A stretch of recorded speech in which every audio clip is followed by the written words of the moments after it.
अस्सलामुअलैकुम। आज की ये वीडियो बहुत ही इम्पॉर्टेंट रहने वाली है। इस वीडियो में हम एक इम्पॉर्टेंट नोट्स के बारे में बात करेंगे जो कि AICTE वेबसाइट पे हैं, जिसके बारे में मुझे बहुत सारे स्टूडेंट्स ने कहा था कि खुद से हमें कौन कौन सा फ़ीस देना होगा जब हमारी सिलेक्शन हो जाएगी।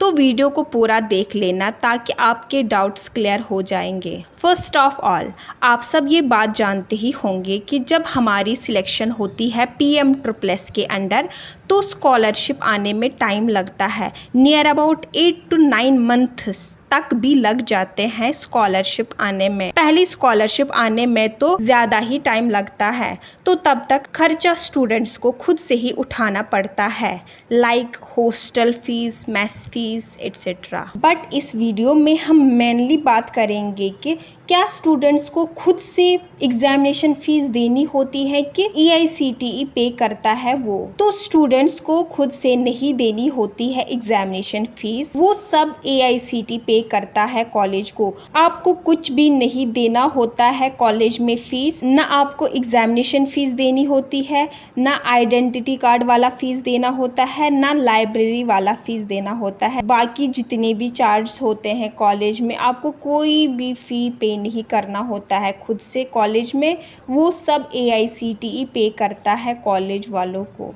पर इसमें क्या होता है, ये सब फीस जो भी होता है ना, ये कॉलेज वालों को डायरेक्टली पे होती है ईयरली AICTE से। तो स्टूडेंट्स को एक इशू आता है, वो ये है कि आजकल सेमेस्टर वाला सिस्टम हर जगह है, तो AICTE ईयरली पे करता है कॉलेज वालों को फीस। तो उस वजह से हमें एग्जामिनेशन फीस पहले खुद से ही पे करनी पड़ती है। बाद में जब कॉलेज वालों को ट्यूशन फीस और बाकी चार्जेस रिसीव होते हैं तो तब वो स्टूडेंट्स को रिटर्न करते हैं। ये हर जगह होता है क्योंकि मेरे फ्रेंड्स डिफरेंट स्टेट्स में पढ़ते हैं अंडर PMSSS, तो उनका बाद में रिटर्न होता है एग्जामिनेशन फीस जो कि वो पहले खुद से ही देते हैं। इसी के रिलेटेड AICTE ने नोट्स रिलीज की थी। इस नोट्स में क्लियरली मेंशन किया गया है फ्रॉम AICTE कि जितने भी कॉलेजेस और यूनिवर्सिटी स्टूडेंट से एग्जामिनेशन फीस लेते हैं, जब उन कॉलेजेस को वो फीस AICTE से मिल जाती है तो मेक श्योर कि आप वो एग्जामिनेशन फीस स्टूडेंट्स को रिटर्न करें। इस नोट्स में ये भी है कि अगर आपको कॉलेज में मांग रहे हैं कोई भी फीस तो आप उनको ये नोट्स दिखा सकते हैं। ये जो नोट्स है ये क्लियरली कॉलेज वालों के लिए है। नोट्स में ये भी है कि कोई भी कॉलेज ना एक्स्ट्रा फीस और ना ट्यूशन फीस किसी भी स्टूडेंट से नहीं मांग ले जो PMSSS के अंडर आपके कॉलेज में पढ़ रहे हैं। इस नोट्स में आप ये लाइन देख सकते हैं, Meanwhile, it was observed that some institutions are demanding fees directly from the students. All institutions are hereby advised not to collect academic extra fees from students except on their own cases. Only उनके बगैर जिनका admission on my own होता है, उनके बगैर आप किसी से भी एक्स्ट्रा फीस और एकेडमिक फीस नहीं मांग सकते। इस नोट्स में एक मेल भी प्रोवाइड की गई है कि अगर आपको कोई इशू है आप मेल कर सकते हैं। इसमें ये भी मेंशन किया गया है कि चाहे आपका कोर्स कंप्लीट हुआ हो, चाहे आपका एकेडमिक फ़ीस हो या चाहे आपका एक्स्ट्रा फीस हो, आपसे नहीं मांग सकते हैं क्योंकि वो सारा का सारा AICTE प्रोवाइड करता है कॉलेज को। इसमें ये भी है कि institutions must ensure that all eligible students are permitted to appear in examination and continue to avail hostel facilities if applicable।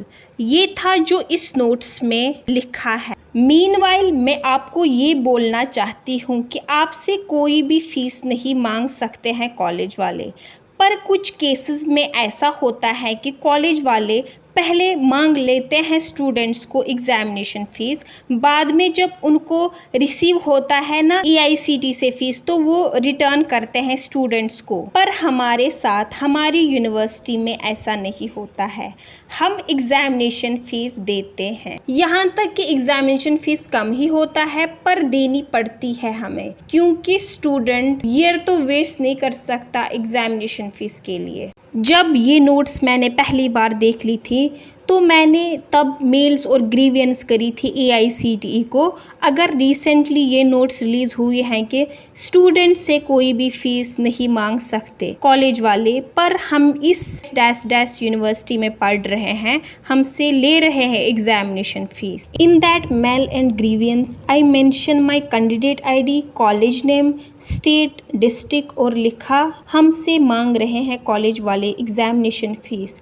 ये मेल और ग्रीवियंस मैंने रात में 8 बजे करी थी। सुबह मैं नॉर्मली कॉलेज गई थी तो मुझे कोई आइडिया नहीं था कि इतनी जल्दी रिस्पॉन्स आएगा AICTE से। तो मुझे एक ऑफिस में बुलाया गया, बहुत कुछ सुन लिया मैंने टीचर से, जो कि अब मैं यहाँ पर बोलना मुनासिब नहीं समझ लेती। वैसे थैंक्स टू AICTE बहुत अच्छा एक्शन लिया था तब उन्होंने हमारे कॉलेज के regarding. Once again thanks to AICTE। Even college teachers भी डर गए थे तब उस मेल और ग्रीवियंस से।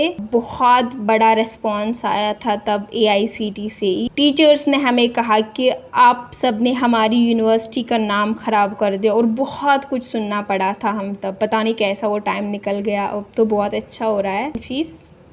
एट द एंड हुआ ये था कि हमारे टीचर्स ने हमें समझा लिया कि बच्चों आपसे हम कोई भी फ़ीस चार्ज नहीं कर सकते, मगर प्रॉब्लम ये है कि आपका फ़ीस डायरेक्टली यूनिवर्सिटी वाले अकाउंट में आता है, तो वहाँ से आने में टाइम लगता है। एग्ज़ामिनेशन फ़ीस को बहुत प्रोसेसेस लगती है इसके लिए, इसीलिए हम वैसे ही देते आ रहे हैं अब तक एग्ज़ामिनेशन फ़ीस कॉलेज में, जो कि ज़्यादा नहीं होता है गवर्नमेंट यूनिवर्सिटीज़ में। फिर हमसे मेल्स करवा ली कॉलेज वालों ने कि AICTE को बोलो कि हमारी प्रॉब्लम सॉल्व हो गई, और हमने कर भी दे दिए तब। पर असल में हमारी कोई भी प्रॉब्लम सॉल्व नहीं हुई थी, हम वैसे ही देते आ रहे हैं अभी तक कॉलेज में एग्ज़ामिनेशन फ़ीस। मेरे बहुत सारे फ्रेंड्स पढ़ रहे हैं डिफरेंट स्टेट्स में, तो उनसे कोई भी फ़ीस नहीं लेते हैं कॉलेज में। अगर आप चाहो तो आप कंप्लेन कर सकते हो, आपका भी इशू सॉल्व होगा। तो ये सब मैं इसीलिए कह रही हूँ क्योंकि बहुत सारे बच्चे कह रहे हैं कि क्या कंप्लेन करने पर इशू सॉल्व होगा। यस, होता है ज़रूरी इशू सॉल्व। तो ये थी कुछ इम्पोर्टेंट अपडेट। आई होप कि आप लोगों को ये वीडियो पसंद आई होगी और आपके लिए ये थोड़ी हेल्पफुल सी रही होगी। अगर वीडियो पसंद आई तो लाइक करना और चैनल को सब्सक्राइब कर देना। Thank you so much.